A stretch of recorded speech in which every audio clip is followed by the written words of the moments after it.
afternoon mga love, 3:21 na ng hapon at ito ang aking brunch na may kasama ng dinner. One,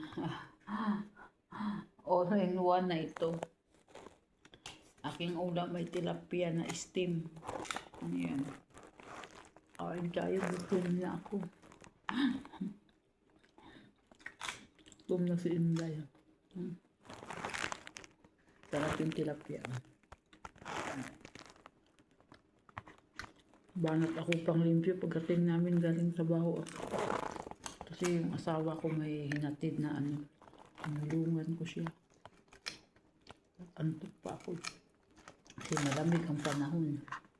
Kaya tulungan ko siya. Kain tayo, magkamay lang tayo.